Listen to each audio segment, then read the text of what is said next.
जय हिंद साथियों, स्वागत है आपका self study classes with Sumit Jain YouTube channel और दोस्तों ऐप में। दोस्तों बहुत सारे स्टूडेंट को ऐप डाउनलोड नहीं करते बन रहा है या फिर कर भी लिया है तो कोर्स भी नहीं देख पा रहे हैं।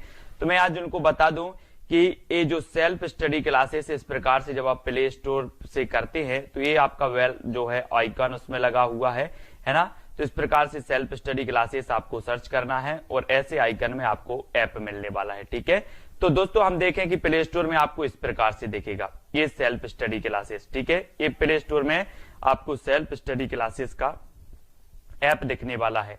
ठीक है, ये इमेज उसमें डली है, ये आइकन, ये लोगो उसमें डला है। ठीक है, अब दोस्तों इसको इंस्टॉल करना है, यहां से आप इंस्टॉल करेंगे। ठीक है, अब इंस्टॉल करेंगे तो वहां पर आपको नंबर मांगेगा, जीमेल नंबर मांगेगा, तो आपको ओटीपी आएगा, तो आप रजिस्टर करके आगे बढ़ेंगे। जय हिंद साथियों, स्वागत है आपका सेल्फ स्टडी क्लासेस ऐप में और दोस्तों यूट्यूब चैनल में। दोस्तों अगर अभी तक आपने सेल्फ स्टडी क्लासेस का ऐप डाउनलोड नहीं किया तो आज ही सेल्फ स्टडी क्लासेस का ऐप जरूर डाउनलोड करें। ठीक है, हिंदी साहित्य का संपूर्ण कोर्स लॉन्च किया गया दोस्तों सेल्फ स्टडी क्लासेस ऐप में। आप मास्टर कैडर एग्जाम की तैयारी कर रहे हैं, टीजीटी, पीजीटी, जूनियर टेट या हिंदी साहित्य से संबंधित किसी भी एग्जाम की तैयारी कर रहे हैं तो सेल्फ स्टडी क्लासेस ऐप आपके लिए दोस्तों बहुत ही बढ़िया ट्रिकी कोर्स लॉन्च किया गया है। विस्तृत अध्ययन जहां पर आपको टॉपिक वाइज टेस्ट और लाइव क्लासेस सारी चीज, डाउट सॉल्यूशन सब कुछ मिलता है, तो जरूर डाउनलोड करें। और दोस्तों आज हम डाउट से जो क्लियर की क्लास लेकर आते हैं, इसी प्रकार से आज हमारी ये 6वीं क्लास है। इसको हम देखते हैं। आपसे पूछा जाता है ढोला मारूरा दोहा के रचनाकार कौन है। ढोला मारूरा दोहा के रचनाकार कौन है। अब दोस्तों ये डाउट्स नंबर 1, यहां पर आपकी दो चीजें मिलती हैं, एक तो कल्लोल कवि और दूसरा कौशल लाभ। ठीक है, अब दोस्तों क्वेश्चन में आपसे जब पूछा जाता है तो एक ही आता है, या तो कौशल लाभ विकल्प में देगा या कल्लोल कवि देगा। ऐसा क्यों? ऐसा इसलिए है कि सबसे पहले जो मूल रचना थी ढोला मारूरा दोहा वो कल्लोल कवि की थी, लेकिन दोस्तों बाद में कौशल लाभ ने इसमें और भी दोस्तों छंद जोड़े, है ना, कुछ पद और जोड़ दिए इस ढोला मारूरा दोहा में, तो ढोला मारूरा दोहा के रचनाकार कौशल लाभ को माना जाने लगा। लेकिन क्वेश्चन पूछा जाता है तो अपन को उत्तर कैसे लगाना? विकल्प अनुसार, क्योंकि ढोला मारूरा दोहा के रचनाकार कल्लोल कवि भी सही है और कौशल लाभ भी सही है। विकल्प अनुसार अपन को उत्तर कल्लोल कवि और कौशल लाभ लगाना, दोनों एक साथ विकल्प में कभी नहीं आएगा। ठीक है, तो ये डाउट्स नंबर 1 आपका क्लियर। दूसरा क्वेश्चन है दोस्तों, आप यहां पर कलम का जादूगर किसे कहा जाता है, यहां से क्वेश्चन आते हैं और दोस्तों कंफ्यूजन यहां से होता है भयंकर, है ना। अगर ये ऐसे क्वेश्चन आपका आएगा कलम का जादूगर तो आपको याद रख लेना राम वृक्ष बेनीपुरी, ऐसे याद कर लेना, बोले वृक्ष की कलम का जादू, वृक्ष की कलम का जादू, वृक्ष की कलम का जादू, तो कलम का जादूगर अगर आए तो राम वृक्ष बेनीपुरी। लेकिन अगर आपसे पूछा जाए कि कलम का जादूगर तो राम वृक्ष बेनीपुरी, कलम का सिपाही तो लगाना प्रेमचंद, कलम का मजदूर किसे कहा जाता है तो प्रेमचंद, भाषा का जादूगर शिव पूजन सहाय को कहा जाता है, और दोस्तों शब्दों का जादूगर कमलेश्वर, शब्दों का जादूगर कमलेश्वर, और बिंब का जादूगर कहा जाता है केदारनाथ सिंह को। तो डाउट्स क्लियर, कलम का जादूगर रामवृक्ष बेनीपुरी, कलम का सिपाही प्रेमचंद को कहा जाता है। ये जीवनी अलग है दोस्तों, एक कलम का सिपाही जीवनी लिखी थी किसने? अमृत राय ने। कलम का मजदूर जीवनी लिखी थी किसने? मदन गोपाल ने। लेकिन अगर कहा जाता है, ये आपसे पूछा जाए कि कलम का सिपाही किसे कहा जाता है तो आप बताओगे प्रेमचंद को। कलम का मजदूर किसे कहा जाता है तो प्रेमचंद को। भाषा का जादूगर किसे कहा जाता तो शिव पूजन सहाय, शब्दों का जादूगर किसे कहा जाता तो कमलेश्वर, बिंब का जादूगर केदारनाथ सिंह। ठीक है, तो इनको दोस्तों अपन को पढ़ना है, इनको याद करना है। ठीक है, और कलम का जादूगर पूछा गया था तो उत्तर होगा राम वृक्ष बेनीपुरी। क्वेश्चन कैसे भी आपसे पूछ लिया जाए आपको तैयार रहना है। ठीक है, अगला डाउट्स दोस्तों अपना है कवि सम्राट किसे कहा जाता है। दो क्वेश्चन यहां से बनते हैं, कौन कौन से? एक तो आपसे पूछा जाता है उपन्यास सम्राट किसे कहा जाता है, दूसरा क्वेश्चन आपसे पूछा जाता है कवि सम्राट किसे कहा जाता है। तो दोनों में डाउट्स होता है कभी कभी। तो उपन्यास सम्राट अगर आपसे पूछा जाए तो आपको लगाना है प्रेमचंद, और अगर कवि सम्राट आपसे पूछा जाए तो आपको लगाना हरिऔध। हरिऔध ने दोस्तों नागरिक प्रचारिणी सभा में निःशुल्क सेवाएं दी थी, इसलिए वहां से इनको कवि सम्राट की उपाधि मिली थी। तो कवि सम्राट हरिऔध और उपन्यास सम्राट प्रेमचंद। बोले हरि चाहे तो कवि को सम्राट बना दें, हरि चाहे तो कवि को सम्राट बना दें, तो हरि से हरिऔध और कवि सम्राट हरिऔध, है ना, उपन्यास सम्राट प्रेमचंद। Doubts clear? अगला देखो, यहां पर आते छायावाद का प्रवर्तक किसे माना जाता है। यहां भी बहुत सारे लोगों को डाउट्स है। कैसे? सबसे पहले तो क्वेश्चन नॉर्मल पूछा जाता है। कुछ लोगों की मन में धारणा है उत्तर मुकुटधर पांडे, यहां पर मुकुटधर पांडे नहीं होगा। अगर क्वेश्चन ऐसा आता है कि छायावाद का प्रवर्तक किसे माना जाता है, तो आपका राइट आंसर हो जाएगा जयशंकर प्रसाद। अगर आपसे पूछा जाता है कि रामचंद्र शुक्ल ने छायावाद का प्रवर्तक किसे माना, तब आपका 100% उत्तर होगा मुकुटधर पांडे। अगर आपसे क्वेश्चन पूछा जाता है कि नंद दुलारी वाजपेयी ने छायावाद का प्रवर्तक किसे माना, तब आपका 100% उत्तर होगा पंत को। लेकिन नॉर्मल क्वेश्चन अगर पूछा जाता कि छायावाद का प्रवर्तक किसे माना जाता, तब आपका उत्तर होगा जयशंकर प्रसाद। ठीक है। और अगर आपसे पूछा जाता है कि ईला चंद्र जोशी ने छायावाद का प्रवर्तक किसे माना, तब आपका उत्तर भी होगा क्या? जयशंकर प्रसाद। तो यहां पर 4 विकल्प, 4 प्रश्न आपके बन जाते। रामचंद्र शुक्ल ने किसे माना? मुकुटधर पांडे। नंद दुलारी वाजपेयी ने किसे माना? पंत को। ईलाचंद जोशी ने किसे माना? जयशंकर प्रसाद को। और नॉर्मल अगर पूछा जाता है तो जयशंकर प्रसाद। Doubts clear? बहुत बढ़िया, लाइक जरूर कर देना दोस्तों। यहां पर देखो, राग गोविंद किसकी रचना है, या राग गोविंद की रचनाकार कौन है, ऐसा क्वेश्चन आपसे आता है। तो आप दोस्तों कंफ्यूज होते किसमें? एक रचना है गीत गोविंद, और एक रचना है राग गोविंद, और एक रचना है गीत गोविंद की टीका, है ना। तो इसको आप देखो, समझो। राग गोविंद, बोले राग किया गोविंद से किसने? राग किया गोविंद से किसने? मीराबाई ने। तो राग गोविंद की रचनाकार मीराबाई होंगे कि जयदेव? बोले सर नहीं, राग तो मीराबाई ने किया गोविंद से, इसलिए राग गोविंद मीराबाई, है ना। बोले गीत गोविंद के गाए किसने? जयदेव ने, है ना। गीत गोविंद के गाए जयदेव ने, तो गीत गोविंद के रचनाकार जयदेव, राग गोविंद के रचनाकार मीराबाई। ठीक है। अब दोस्तों आपसे पूछा जाता है एक क्वेश्चन और, गीत गोविंद की टीका, गीत गोविंद की टीका, तो गीत गोविंद की टीका किसकी रचना है? तो ये गीत गोविंद की टीका मीराबाई की है। गीत गोविंद की टीका मीराबाई, गीत गोविंद जयदेव, और राग किया गोविंद से मीराबाई ने, तो मीराबाई। Clear doubts? लाइक जरूर कर देना दोस्तों। ठीक है। सरस्वती पत्रिका के संस्थापक कौन थे? अब दोस्तों यहां क्या डाउट्स होता है वो देखो। सबसे पहले तो यहां एक तो होता है संस्थापक और संपादक। संपादक में, इस संस्थापक और संपादक में डाउट्स होता आपके अंदर कि आपने पढ़ा था कि सरस्वती पत्रिका के संपादक आपने अधिकांश महावीर प्रसाद द्विवेदी को पढ़ा, लेकिन आज ये डाउट्स आपका क्लियर होने वाला है दोस्तों। अगर ऐसा क्वेश्चन आए कि सरस्वती पत्रिका के संस्थापक कौन है, संस्थापक कौन है, तब आपका उत्तर हो जाएगा क्या? चिंतामणि घोष। संस्थापक अगर पूछा जाएगा तो चिंतामणि घोष। अगर आपसे पूछा जाए कि सरस्वती पत्रिका के प्रथम संपादक कौन थे, तो प्रथम संपादक में आपका उत्तर हो जाएगा श्याम सुंदर दास। ये प्रथम संपादक थे। क्या थे? संपादक। और फिर अगर आपसे पूछा जाए कि दोस्तों सरस्वती पत्रिका के जो संपादक थे वो कौन थे, अगर ये ऑप्शन में आपके नहीं आ रहा है और महावीर प्रसाद द्विवेदी आपका दिया है, तो आप महावीर प्रसाद द्विवेदी लगाओगे। ठीक है। लेकिन ऐसा क्वेश्चन आता है कि महावीर प्रसाद द्विवेदी सरस्वती पत्रिका के संपादक कब बने, तो कब बने? 1903 में ये बने थे, है ना। प्रथम संपादक कौन थे? श्याम सुंदर दास। स्थापना किसने की थी या संस्थापक कौन थे? तो चिंतामणि घोष। एक और क्वेश्चन, सबसे पहले सरस्वती पत्रिका कहां से प्रकाशित हुई थी? तो सबसे पहले दोस्तों एक काशी से प्रकाशित हुई थी। याद रखना, आपके ऑप्शन में प्रयाग आएगा, है ना, लेकिन ये सबसे पहले काशी में और फिर उसके बाद प्रयाग से। ठीक है। तो ये भी आपको याद रख लेना। तो सरस्वती पत्रिका के संस्थापक कौन थे? चिंतामणि घोष। डाउट्स नंबर 1 आपका क्लियर, है ना। अब दोस्तों यहां पर आप बात करते हैं कि प्रेम और रोमांस का कवि किसे कहा जाता है। डाउट्स नंबर 2, यहां पर कैसे? एक क्वेश्चन आपका पूछा जाता है छई रोमांस का कवि किसे कहा जाता है।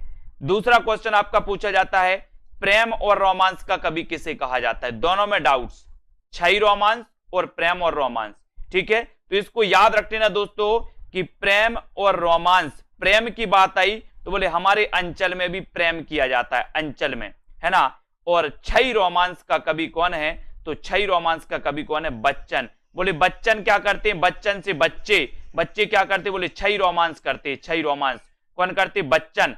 तो बच्चन से छई रोमांस के कवि कहलाते हैं, इन्हें कहा जाता है। और प्रेम और रोमांस का कवि कहा जाता है दोस्तों रामेश्वर शुक्ल अंचल को, है ना। इन्हें प्रेम और रोमांस का कवि कहा जाता है, याद रख लेना। डाउट्स नंबर 2 आपके यहां पर क्लियर हो जाता है ना। प्रेम और रोमांस का कवि रामेश्वर शुक्ल अंचल और छई रोमांस का कवि हरिवंश राय बच्चन, ठीक है। ओके, लाइक जरूर कर देना, अपने मित्रों तक ये सीरीज को जरूर दोस्तों शेयर करें। डाउट्स वाली सीरीज, हिंदी का स्टील किसे कहा जाता है, आपसे पूछा जाता है, तो आप क्या बताओगे, हिंदी का स्टील किसे कहा जाता है, बताइए। 4 विकल्प हैं, अगर आपसे उत्तर बन रहा है तो आपको जरूर बताना है। यहां से 2 क्वेश्चन आते दोस्तों, एक तो आता है एडिशन, हिंदी का एडिशन किसे कहा जाता है, और एक आता है हिंदी का स्टील किसे कहा जाता है, दोनों में कंफ्यूजन होता है। तो आपको कैसे याद रखना, हिंदी का स्टील, बोले सर हम स्टील के क्या लगवाएंगे, बाल लगवाएंगे, अपने जो बाल होते ना बाल स्टील के लगवाएंगे, काय के, स्टील के। तो अब आपसे कभी भी पूछा जाएगा कि हिंदी के स्टील किसे कहा जाता, तो स्टील से आपको याद आ जाएगा कि हम स्टील के बाल लगवाएंगे, तो बाल कृष्ण भट्ट को हिंदी का स्टील कहा जाता है। हिंदी का माउंटेन भी इन्हें कहा जाता है दोस्तों, बालकृष्ण भट्ट को, ठीक है। अब फिर आएगा आपका हिंदी का एडिशन किसे कहा जाता है, तो एडिशन कहा जाता है किसे, प्रताप नारायण मिश्र को। यहां पर आया सन, और सन का बोले सर बहुत प्रताप होता है, एक सन माने सूर्य, एक सन माने पुत्र, दोनों ही का प्रताप होता है, सूर्य का भी होता है और पुत्र का भी बहुत प्रताप होता है ना। तो एडिशन किसे कहा जाता, प्रताप नारायण मिश्र को, और स्टील किसे कहा जाता, बालकृष्ण भट्ट को। भूलना नहीं है, दोनों क्वेश्चन आते हैं, ठीक है। भारतेंदु प्रगेंदु, भारतेंदु प्रगेंदु किसे कहा जाता है, क्वेश्चन आपके लिए। अब यहां पर डाउट्स कैसा बनता है, यहां पर दोस्तों भारतेंदु आ जाता है, भारतेंदु, तो लोग क्या लगा देते हैं, भारतेंदु लगा देते हैं, आओ देखा ना ताओ, और लगा दिया भारतेंदु, नहीं लगाना।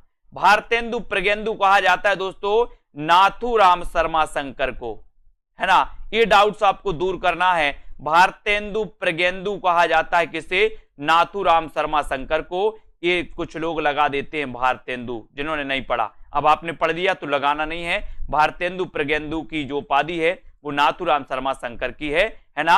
अगला डाउट्स देख लेते हैं। अगला डाउट है दोस्तों 20वीं सदी का बाणभट्ट किसे कहा जाता है, 20वीं सदी का बाणभट्ट। तो ये तो नॉर्मल क्वेश्चन है, सभी से बनेगा। 20वीं सदी का बाणभट्ट किसे कहा जाता है, तो आपको पता है दोस्तों वो किसे कहा जाता है, हजारी प्रसाद द्विवेदी को। नॉर्मल क्वेश्चन रखा गया आपके लिए, ठीक है। तो 20वीं सदी का बाणभट्ट आपसे पूछा जाएगा तो हजारी प्रसाद द्विवेदी। आपको पता है दोस्तों हजारी प्रसाद द्विवेदी की हिंदी साहित्य का आदिकाल, हिंदी साहित्य का उद्भव और विकास, है ना, हिंदी साहित्य की भूमिका, इन्होंने ये 3 बहुत ही श्रेष्ठ ग्रंथ लिखे। कबीर नामक दोस्तों इन्होंने ग्रंथ भी लिखा, एक रचना की इन्होंने कबीर नामक, है ना।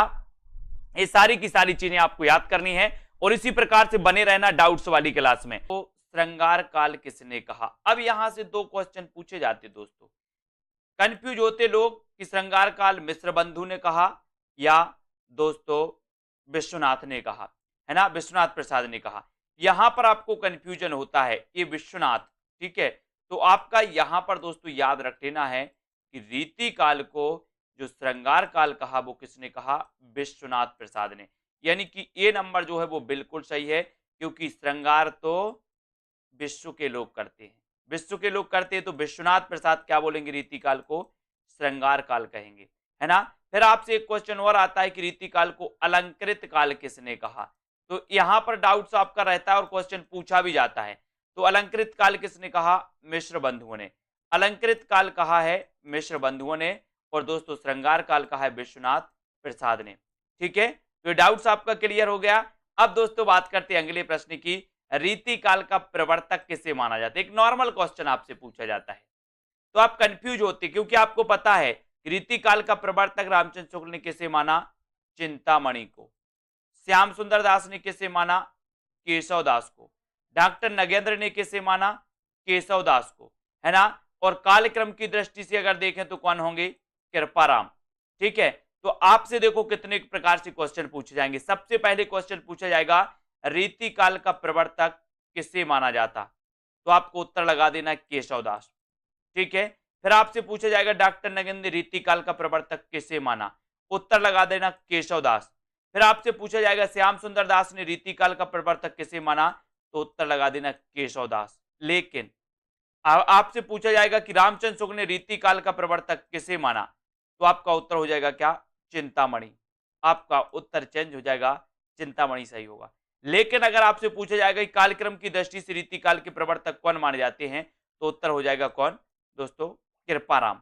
कृपाराम। ठीक है, तो यहां पर आपके 3-4 प्रश्न रहते हैं जिसमें आप हमेशा दोस्तों क्या कंफ्यूज होते रहते हैं। Clear doubts. अगला क्वेश्चन, अगला क्वेश्चन है दोस्तों हिंदी साहित्य का प्रथम बड़ा महाकाव्य कौन सा है, कौन सा है, ये क्वेश्चन आता है।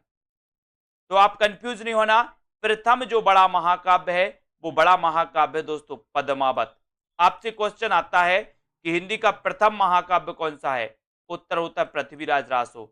लेकिन आपसे क्वेश्चन आता है कि हिंदी का प्रथम प्रमाणिक महाकाव्य कौन सा है, तो पद्मावत। हिंदी का प्रथम बड़ा महाकाव्य कौन सा है, तो पद्मावत, है ना। खड़ी बोली का प्रथम महाकाव्य कौन सा है, तो प्रिय प्रवास, है ना। ये भी आपको याद रख लेना। तो यहां से याद रख लेना दोस्तों, हिंदी का प्रथम महाकाव्य पृथ्वीराज रासो, रचनाकार चंद्रवरदाई। हिंदी का प्रथम प्रमाणिक महाकाव्य पद्मावत, रचनाकार जायसी, है ना। हिंदी खड़ी बोली का प्रथम महाकाव्य प्रिय प्रवास, रचनाकार हरिऔध, हरिऔध। ठीक है, ये भी आपको याद रख लेना। यहां से आपके जो क्वेश्चन है वो क्या हो जाती है, क्लियर। ये डाउट्स वाले प्रश्न आपसे पूछे जाते हैं। अगला क्वेश्चन, अनित्य किसकी रचना है, अनित्य रचना बताना है दोस्तों। तो यहां पर आपको बताना है कि अनित्य के रचनाकार कौन है। तो यहां पर दो लोगों की रचना है दोस्तों अनित्य, है ना। तो एक तो बदी उज्जमा की और एक मृदुला गर्ग की। तो यहां पर आपको याद रख लेना कि जो बदी उज्जमा है इनकी अनित्य क्या है, कहानी। इनकी अनित्य क्या है, कहानी।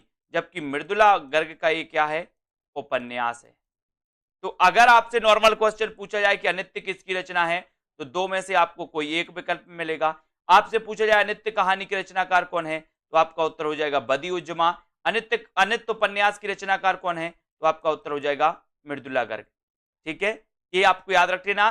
बदी उज्जमा की अनित्य कहानी है, मृदुला गर्ग की अनित्य ये क्या है, उपन्यास है।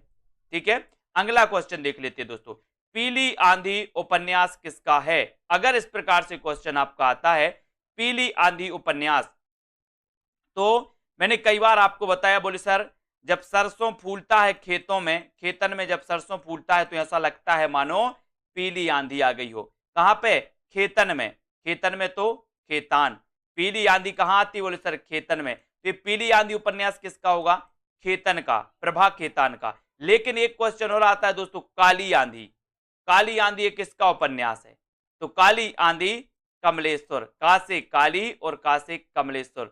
याद रख लेना, कंफ्यूज नहीं होना।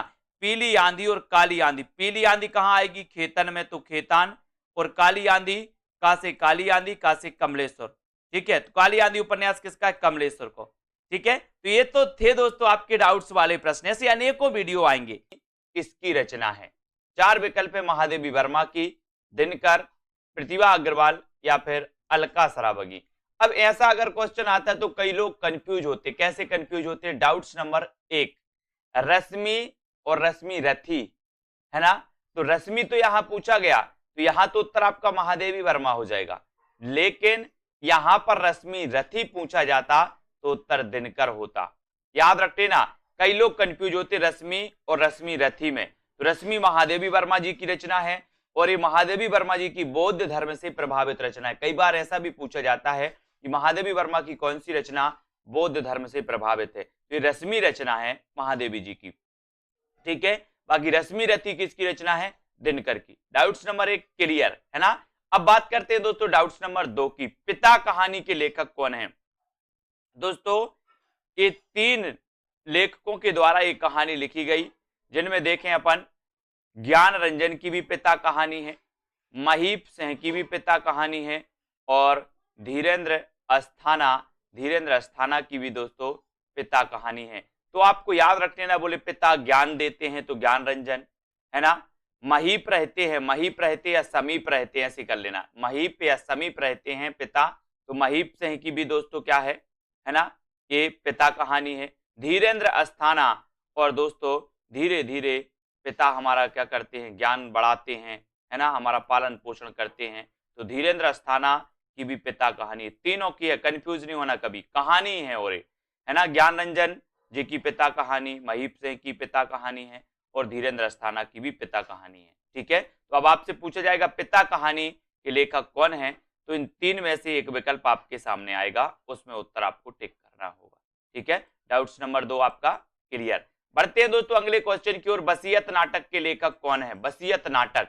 अब यहां भी दोस्तों डाउट्स आपके लिए होता है, क्योंकि ये जो वसीयत नाटक है, ये वसीयत नाटक दो लेखकों का है, एक तो भगवती चरण वर्मा और दूसरे नाग बोडस। ठीक है, तो आपसे जब पूछा जाएगा कि वसीयत नाटक के लेखक कौन है, तो ये या तो भगवती चरण वर्मा आपके ऑप्शन में होगा या फिर नाग बोडस आपके ऑप्शन में होगा। ठीक है, दोनों ऑप्शन में नहीं आएगा। आपको याद रख लेना कि वसीयत नाटक के लेखक कौन है, भगवती चरण वर्मा और नाग बोडस। बोले नाग की वसीयत भगवती को सौंप दी। नाग की वसीयत किसको सौंप दी? भगवती को। तो नाग बोडस और भगवती चरण वर्मा दोनों का नाटक है वसीयत। ठीक है, तो डाउट्स नंबर 3 क्लियर है ना। अगला क्वेश्चन है दोस्तों, अगला जो अपना डाउट्स है, तीसरा हाथी नाटक के लेखक कौन है? एक क्वेश्चन पूछा जाता है अंधों का हाथी और दूसरा क्वेश्चन पूछा जाता है तीसरा हाथी। दोनों में कंफ्यूजन होता है, तीसरा हाथी और अंधों का हाथी। ठीक है, तो यहां से याद रख लेना, तीसरा हाथी ये दोस्तों किसका है? रमेश बख्शी का। ये रमेश बख्शी का नाटक है, जबकि अंधों का हाथी जो नाटक है वो शरद जोशी का है। अब याद रख लेना, बोले अंधों का हाथी जोश में आ गया, अंधों का हाथी काय में आ गया? जोश में आ गया, है ना। और तीसरा हाथी है, बोले रमेश बख्शी का ये तीसरा हाथी है ना। एक हाथी, दो हाथी, तीसरा हाथी, तो रमेश बख्शी का तीसरा हाथी है। ठीक है, शरद जोशी अंधों का हाथी। ठीक है, तो क्लियर। डाउट्स नंबर आपसे पूछा जाएगा तीसरा हाथी के रचनाकार कौन है, तो आप उत्तर लगा देना रमेश बख्शी। आपसे पूछा जाएगा अंधों का हाथी की रचनाकार कौन है, तो आप उत्तर लगाना शरद जोशी। ठीक है, बात कर लेते हैं दोस्तों, और एक और है दोस्तों पागल हाथी। पागल हाथी एक लघु कथा है प्रेमचंद जी की, पागल हाथी। ठीक है, तो पागल हाथी को भी आपको याद रख लेना। अब एक क्वेश्चन और पूछा जाता है दोस्तों, डाउट्स नंबर 5, अभिमान मेरु किसे कहा जाता है?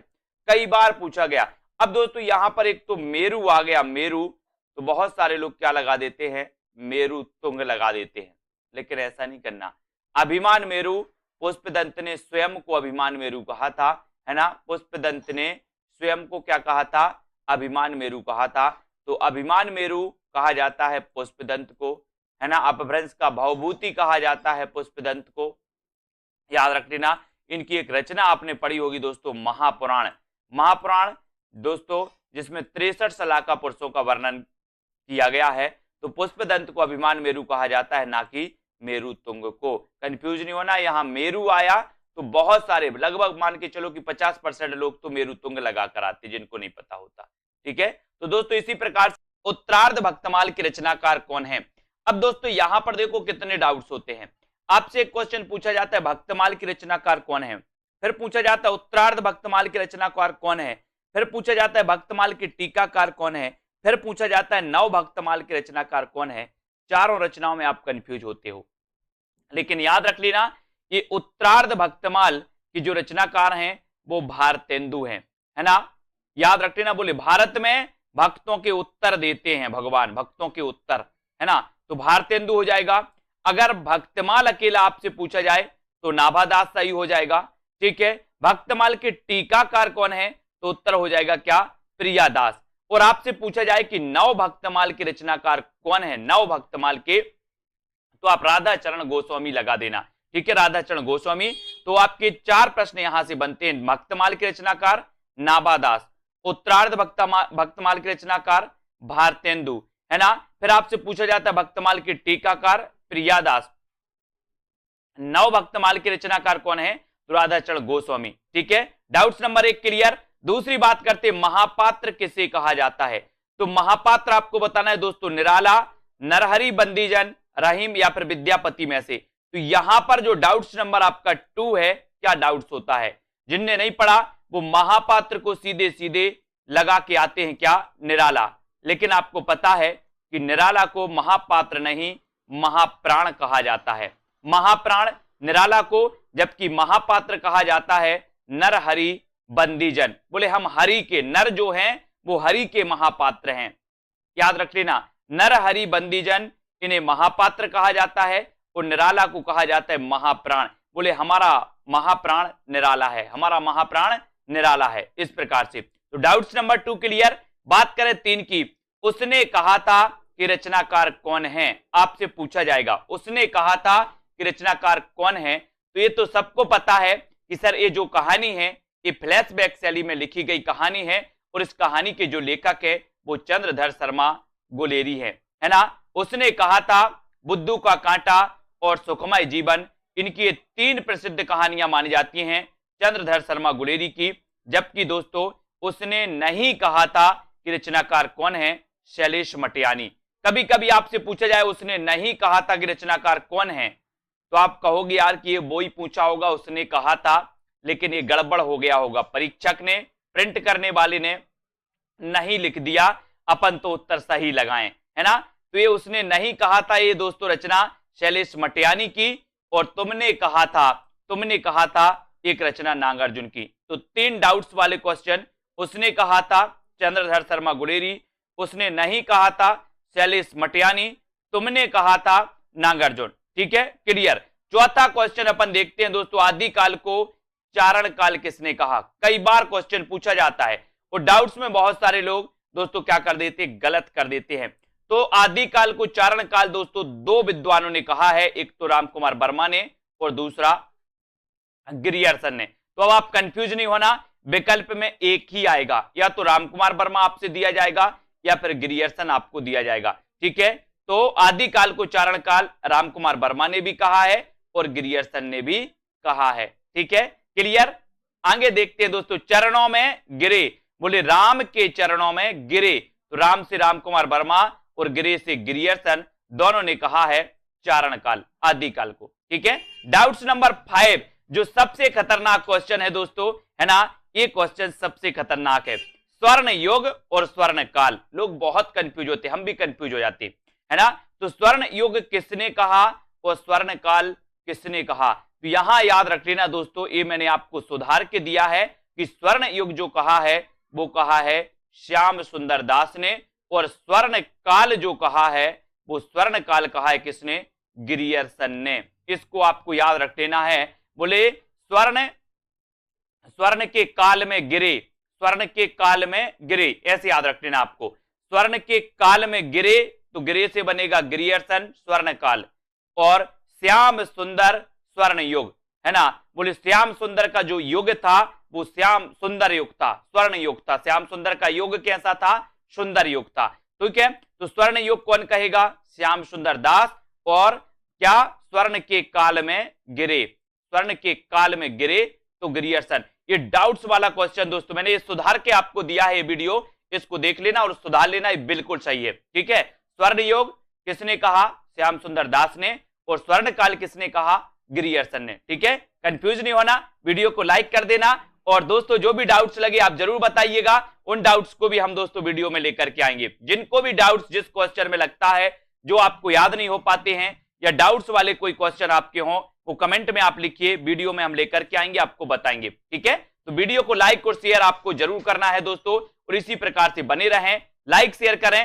सेल्फ स्टडी क्लासेस के दोस्तों coaching app self study classes से जुड़ जाइए, उसको दोस्तों डाउनलोड कर लीजिए। ठीक है, तो आज के इस वीडियो के लिए बस इतना ही। जय हिंद। दोस्तों बहुत सारे स्टूडेंट को ऐप डाउनलोड नहीं करते बन रहा है, या फिर कर भी लिया है तो कोर्स भी नहीं देख पा रहे हैं।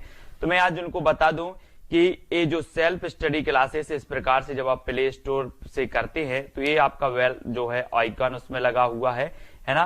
तो इस प्रकार से सेल्फ स्टडी क्लासेस आपको सर्च करना है और ऐसे आइकन में आपको ऐप मिलने वाला है। ठीक है, तो दोस्तों हम देखें कि प्ले स्टोर में आपको इस प्रकार से दिखेगा ये सेल्फ स्टडी क्लासेस। ठीक है, ये प्ले स्टोर में आपको सेल्फ स्टडी क्लासेस का ऐप दिखने वाला है। ठीक है, ये इमेज उसमें डली है, ये आइकन, ये लोगो उसमें डला है। ठीक है, अब दोस्तों इसको इंस्टॉल करना है, यहां से आप इंस्टॉल करेंगे। ठीक है, अब इंस्टॉल करेंगे तो वहां पर आपको नंबर मांगेगा, जीमेल नंबर मांगेगा, तो आपको ओटीपी आएगा, तो आप रजिस्टर करके आगे बढ़ेंगे।